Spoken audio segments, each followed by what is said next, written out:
नमस्कार। स्वागत है आपका हमारे चैनल शंकरा शिवयुग पर। मित्रों, मौनी अमावस्या के दिन पूरे दिन मौन रहा जाता है, इसलिए इसे मौनी अमावस्या कहते हैं। जैसा कि इसके नाम से पता चलता है कि मौनी अर्थात मौन रहना। इस दिन व्रत रखने वाले पूरे दिन मौन धारण करके ईश्वर का ध्यान करते हैं। धार्मिक और आध्यात्मिक कार्यों को करने के लिए मौनी अमावस्या की तिथि बहुत उत्तम मानी जाती है। आज हम अपने चैनल पर लेकर आए हैं आपके लिए मौनी अमावस्या व्रत कथा। पौराणिक कथा के अनुसार कांचीपुरी में एक ब्राह्मण रहता था। उसका नाम देवस्वामी तथा उसकी पत्नी का नाम धनवती था। उनके 7 पुत्र तथा एक पुत्री थी। पुत्री का नाम गुणवती था। ब्राह्मण ने 7 पुत्रों को विवाह करके बेटी के लिए वर खोजने अपने सबसे बड़े पुत्र को भेजा। उसी दौरान किसी पंडित ने पुत्री की जन्म कुंडली देखी और बताया, सप्तपदी होते होते यह कन्या विधवा हो जाएगी। तब उस ब्राह्मण ने पंडित से पूछा, पुत्री के इस वैधव्य दोष का निवारण कैसे होगा? पंडित ने कहा, सोमा का पूजन करने से वैधव्य दोष दूर होगा। फिर सोमा का परिचय देते हुए उन्होंने बताया कि वह एक धोबिन है। उसका निवास स्थान सिंघल द्वीप है। उसे जैसे तैसे प्रसन्न करो और गुणवती के विवाह से पूर्व उसे यहाँ बुला लो। तब देवस्वामी का सबसे छोटा लड़का बहन को अपने साथ लेकर सिंघल द्वीप जाने के लिए सागर तट पर चला गया। सागर पार करने की चिंता में दोनों एक वृक्ष की छाया में बैठ गए। उस पेड़ पर एक घोंसले में गिद्ध का परिवार रहता था। उस समय घोंसले में सिर्फ गिद्ध के बच्चे थे।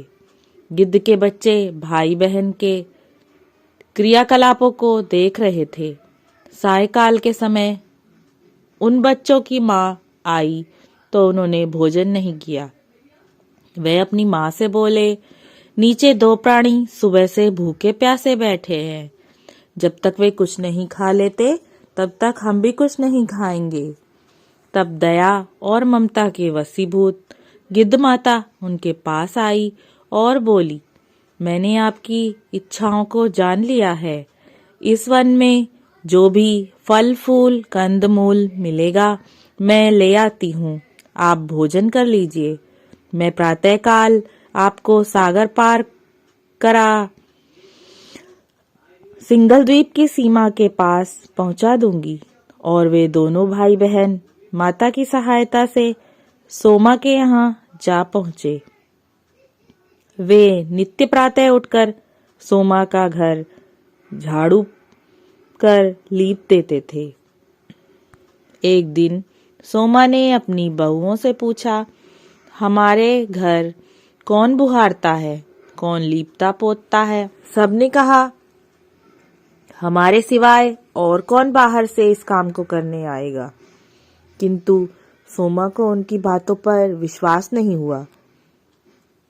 एक दिन उसने रहस्य जानना चाहा। वह सारी रात जागी और सब कुछ प्रत्यक्ष देखकर जान गई। सोमा का उन बहन भाई से वार्तालाप हुआ। भाई ने सोमा को बहन संबंधी सारी बात बता दी। सोमा ने उनकी श्रम साधना तथा सेवा से प्रसन्न होकर उचित समय पर उनके घर पहुंचने का वचन देकर कन्या के वैधव्य दोष निवारण का आश्वासन दे दिया। मगर भाई ने सोमा से आग्रह किया कि वो उनके साथ उनके घर चले। आग्रह करने पर सोमा उनके साथ चल दी। चलते समय सोमा ने बहुओं से कहा, मेरी अनुपस्थिति में यदि किसी का देहांत हो जाए तो उसके शरीर को नष्ट मत करना, मेरा इंतजार करना। और फिर सोमा बहन भाई के साथ कांचीपुरी पहुंच गई। दूसरे दिन गुणवती के विवाह का कार्यक्रम तय हो गया। सप्तपदी होते ही उसका पति मर गया। सोमा ने तुरंत अपने संचित पुण्यों का फल गुणवती को प्रदान कर दिया। तुरंत ही उसका पति जीवित हो उठा। सोमा उन्हें आशीर्वाद देकर अपने घर चली गई।